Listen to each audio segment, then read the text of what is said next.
Hello students, अभी हम लोग रेडियस ऑफ कर्वेचर पढ़ रहे हैं।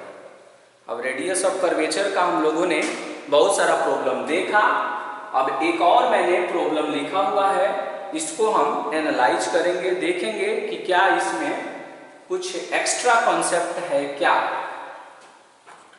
मैंने लिखा है कि इन द एलिप्स, ये एलिप्स का इक्वेशन है, इसमें कंडीशन इंपोज नहीं है। तो ये वर्टिकल एलिप्स भी हो सकता है और हॉरिजॉन्टल एलिप्स भी हो सकता है। फिर लिखा हुआ है कि so that the radius of curvature at the end of the major axis, at the end of the major axis is equal to the semi-latus rectum of the ellipse। तो ये जो इक्वेशन आप देख रहे हैं ना, ये एलिप्स का स्टैंडर्ड इक्वेशन है। जैसे ही हम कहेंगे कि स्टैंडर्ड है, इसका मतलब ये हुआ कि इसका जो वर्टेक्स है, या यूं कहें कि जो सेंटर है, वो सेंटर जो है इसका ओरिजिन हो जाएगा। तब हम उस कंडीशन में बोलते हैं कि ये स्टैंडर्ड इक्वेशन है। तो और भी इसमें बहुत तरह की इंफॉर्मेशन इसमें लिखी हुई है। उन सारी चीजों को डिस्कस करने से पहले हम इसका रेडियस ऑफ कर्वेचर निकालते हैं और देखते हैं कितना हम ऑब्टेन कर रहे हैं। ओके, तो हम लिख रहे हैं कि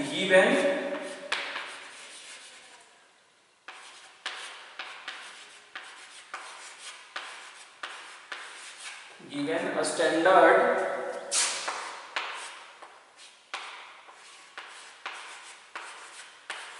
equation of the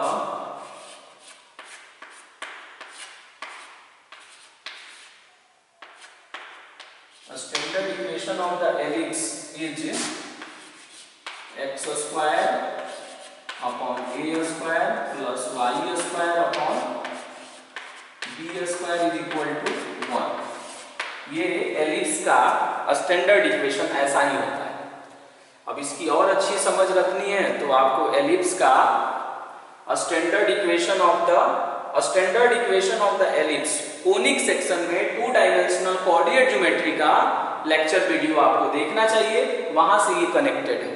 अगर उसको देखेंगे तो इसकी अच्छी समझ आप बना पाएंगे। ओके, तो ये इक्वेशन नंबर फर्स्ट है। तो क्या करेंगे ना कि मुझे रेडियस ऑफ कर्वेचर कैलकुलेट करना है, तो पहले इसे हम डिफरेंशिएट करेंगे और डिफरेंशिएट करके y1 की वैल्यू पहले कैलकुलेट करेंगे। तो लिख दिया मैंने कि डिफरेंशिएटिंग और विद रेस्पेक्ट टू x। ये जो इक्वेशन दिया हुआ है, ये एलिप्स का कार्टेशियन इक्वेशन है कि क्योंकि x और y इन्वॉल्व है, तो इसे हम कार्टेशियन इक्वेशन बोलते हैं। अब इसे जब हम डिफरेंशिएट करेंगे तो 1/a स्क्वायर और x स्क्वायर का हो जाएगा 2x प्लस 1/b स्क्वायर और y स्क्वायर का हो जाएगा 2y और यहां हो जाएगा y1 कांस्टेंट है, तो bc हो जाएगा 0। अब जब हम इसे सिंप्लीफाई करेंगे तो 2y अपॉन में b square is equal to minus 2x upon a square. 2 से 2 कैंसिल करेंगे, यहां से y1 का वैल्यू निकालेंगे। y1 means dy upon dx को ही y1 भी कहा जाता है। तो y1 की जब वैल्यू कैलकुलेट करेंगे तो b square upon a square, और ये हो जाएगा अपॉन में इनटू x अपॉन y, ऐसा आएगा। इसे हम इक्वेशन सेकंड हमने बोल दिया।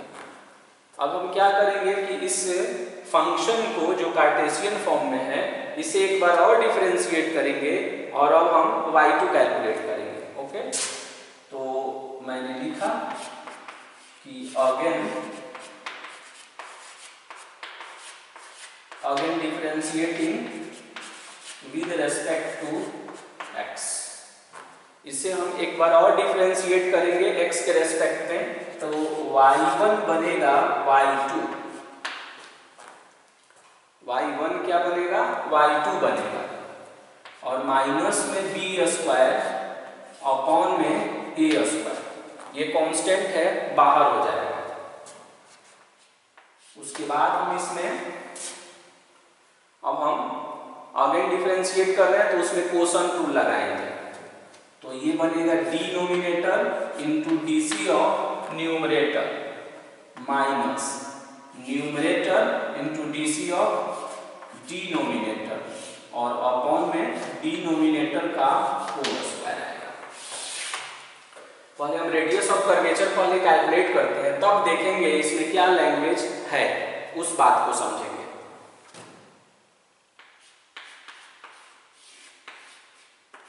देन y2 कितना होगा, टेक एलसीएम, उसको हम सिंप्लीफाई कर लेते हैं, तो माइनस में b स्क्वायर अपॉन, और ये बनेगा a square y square, curly bracket लिए, यहाँ है y माइनस x y1 है, तो x हो गया, और y1 की वैल्यू इक्वेशन सेकंड से पुट कर दीजिए, तो सेकंड से पुट करेंगे तो कितना होगा, b स्क्वायर x और अपॉन में a स्क्वायर y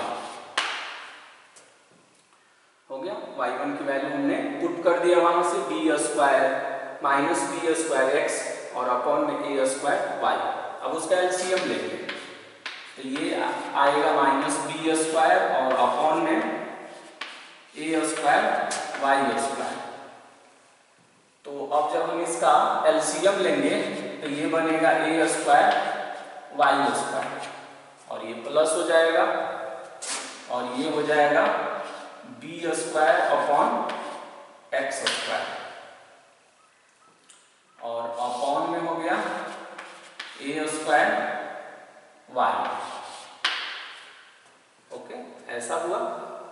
अब हम इसको देखेंगे तो ये आएगा माइनस में b स्क्वायर। अब इस रिजल्ट को हम फ्रॉम फर्स्ट से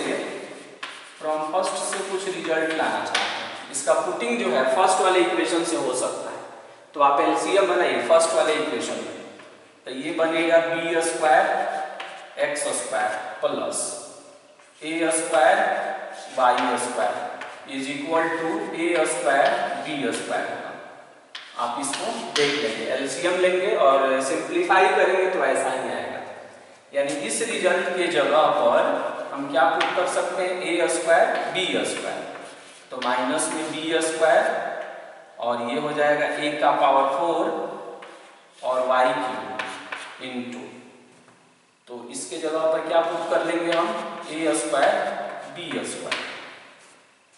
अब देखिए क्या होगा, a स्क्वायर से a स्क्वायर कटेगा इसमें, तो ये बनाएगा माइनस में b4 और अपॉन में a स्क्वायर, और ये बन जाएगा y3। ओके, हमने इस तरह से कर लिया। अब ये y2 भी हो गया, वहां से y1 भी कैलकुलेट हो गया, और ये मेरा y2 यहाँ से कैलकुलेट हो गया सिंप्लीफाइड। इसको हम इक्वेशन थर्ड एज्यूम कर लेते हैं।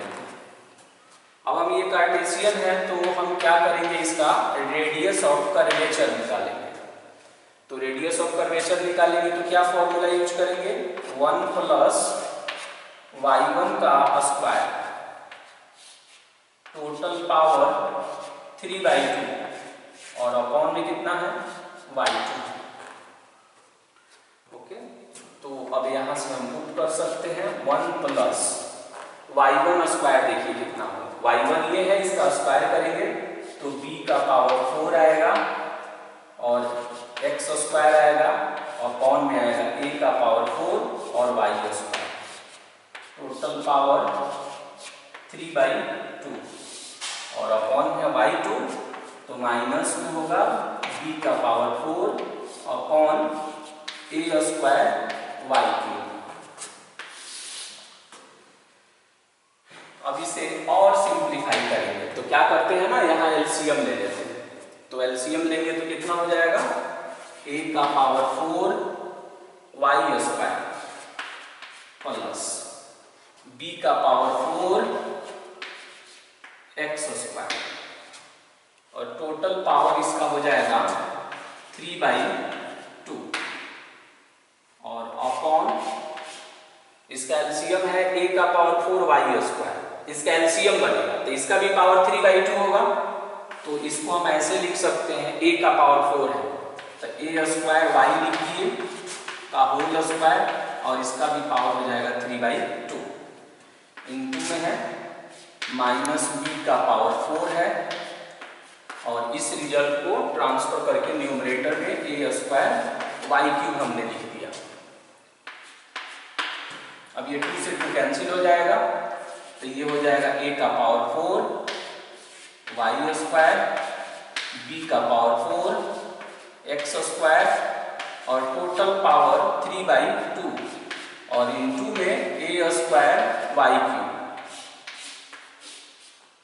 और ये क्यूब दोनों पर लगाइए तो a का पावर 6 और y का क्यूब, और यहाँ पर कितना होगा, माइनस में b का पावर 4 होगा। अब इससे ये कुछ कैंसिल होगा, y क्यूब पूरा कैंसिल हो जाएगा, तो आप बताइए कितना बनेगा, a का पावर 4 वाई स्क्वायर, b का power 4 x square, total power 3/2 upon minus ये देखेंगे तो a का पावर 4 और b का पावर 4 होगा। अब ये रेडियस ऑफ कर्वेचर है तो रेडियस ऑफ कर्वेचर तो हमेशा पॉजिटिव होता है, इस पर हम ऐसा समझ सकते हैं कि ये मॉडुलस है, शुरू से ही हम अटैच कर सकते हैं। ये मेरा रेडियस ऑफ कर्वेचर निकल गया। अब जब हम रेडियस ऑफ कर्वेचर निकाल लेते हैं तो देखिए इसमें लिखा हुआ है कि so that the radius of curvature at the end of the major axis. इस एलिप्स का जब आप ग्राफ जो है प्लॉट करेंगे तो देखेंगे कि ऐसा ग्राफ बनता है, यही एलिप्स का ग्राफ है, standard equation of the ellipse का। ये जो लाइन आप देख रहे हैं ये मेजर एक्सिस होता है, मान लीजिए इसको हमने a कह दिया और इसको हमने a डैश कह दिया, तो कहा है कि at the end of the major axis, तो मेजर एक्सिस ये है, ये इसका मेजर एक्सिस है, और ये मेजर एक्सिस का एंड पॉइंट है, a डैश से लेकर a तक जो है वही मेजर एक्सिस कहलाता है। तो a और a डैश जो है उसका एंड पॉइंट है, तो इसका कोऑर्डिनेट देखेंगे आप तो a, 0 होता है, इसका कोऑर्डिनेट देखेंगे तो -a, 0 होता है। तो किसी एक को सेलेक्ट करके हम रेडियस ऑफ कर्वेचर निकालते हैं, यानी रेडियस ऑफ कर्वेचर हम लोग निकालते हैं कहां पर, at the end of the major axis, यानी ये जो लाइन है जिसको हम मेजर एक्सिस कह रहे हैं इसका जो एंड पॉइंट है वहां पर हम देखते हैं। तो अब हम क्या करेंगे, यहां लिख देंगे हम रो एट a, 0, मतलब ये कि x के जगह पर a रख देना है और y के जगह पर क्या रख देना है, 0 रख देना है। तो y की जगह पर जब 0 रखेंगे तो ये पूरा रिजल्ट 0 हो जाएगा। x के जगह पर a रख दीजिए तो b का पावर 4 और ये हो जाएगा a square, total power 3/2 upon ये मॉडुलस के प्रभाव से पॉजिटिव बन जाएगा, तो ये हो गया a का पावर 4 और ये b का पावर 4। अब इसे सिंप्लीफाई करिए आप, मतलब कर लेते हैं सिंप्लीफाई। तो देखिए b का पावर 4 a स्क्वायर है तो इसको हम ऐसे लिख देंगे b स्क्वायर और a लिख देंगे, इसका whole square, total power 3/2 upon, और अपॉन हो जाएगा ये a का पावर 4 और b का पावर 4, और यहाँ क्या था, रेडियस ऑफ कर्वेचर। अब ये 2 से 2 कैंसिल करेंगे तो ये बनेगा b का पावर 6 हो जाएगा और a का पावर क्यूब हो जाएगा, और यहाँ बनेगा a का पावर 4 b का पावर। अब कटेगा कुछ तो इससे ये कटेगा, इससे ये कटता है, तो ऊपर में क्या बचा बी स्क्वायर और अपॉन में ए होगा, अपॉन में क्या हो गया ए हो गया। ये आपका रेडियस ऑफ कर्वेचर है।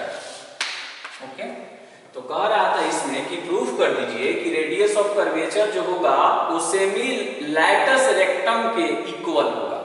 अब है कि सेमी लैटस रेक्टम इसमें किसे बोलते हैं, तो इस एलिप्स में देखेंगे कि यहीं पर एक फोकस होता है, फोकस फिक्स पॉइंट होता है इसमें, और यही फोकस एक ऐसा लाइन सेगमेंट जो फोकस से पास करेगा और दोनों एंड पॉइंट उसके सरकमफियरेंस पर होगा, उसको हम बोलते हैं कि ये लैटस रेक्टम है। यानी ये जो LL डैश आप देख रहे हैं LL डैश, तो LL डैश का क्या नेचर है, फोकस को हम S से डिनोट करते हैं इसमें, तो LL डैश जो है यहाँ पर वो लैटस रेक्टम है। लैटस रेक्टम का मीनिंग ये हुआ कि वो फोकस से पास करेगा, यानी S से पास कर रहा है, दोनों एंड पॉइंट सरकमफियरेंस पर रहेगा और उस पर वो यानी a line segment passing through focus and perpendicular to the axis of the ellipse is called latus rectum। और आपको इसमें एक रिजल्ट ध्यान रखना चाहिए कि LL डैश जो होता है ये 2b स्क्वायर बाई a के इक्वल होता है, पूरा लेंथ L से लेकर L डैश जो होता है वो 2b स्क्वायर अपॉन a होता है। अब कहेंगे ये कैसे आप जानते हैं कि इसके इक्वल होता है, तो जब आप एलिप्स को पढ़ेंगे ना standard equation of the ellipse और वहां लैटस रेक्टम का जब लेंथ निकालेंगे तो यही ऑब्टेन होता है 2b स्क्वायर अपॉन a, तो ये पूरा लेंथ है, तो कहेंगे कि b स्क्वायर अपॉन a, तो इसको देखेंगे तो उससे क्या पता लगेगा कि हाफ है, ये क्या है हाफ है, इसका मतलब ये हुआ कि लैटस रेक्टम का ये हाफ है, तो ये पूरा वाले को बोलते हैं कि length of latus rectum, half को क्या बोलेंगे length of semi latus rectum. तो रो इज इक्वल टू क्या हो जाएगा लेंथ ऑफ सेमी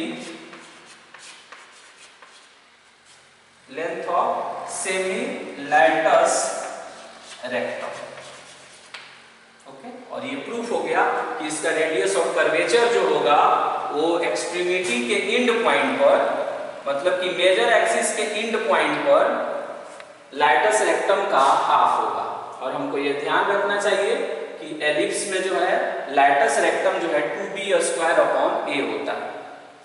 अब इस एलिप्स में भी देखेंगे कि दो वैरायटी होता है, एक होता है हॉरिजॉन्टल एलिप्स और एक होता है वर्टिकल एलिप्स।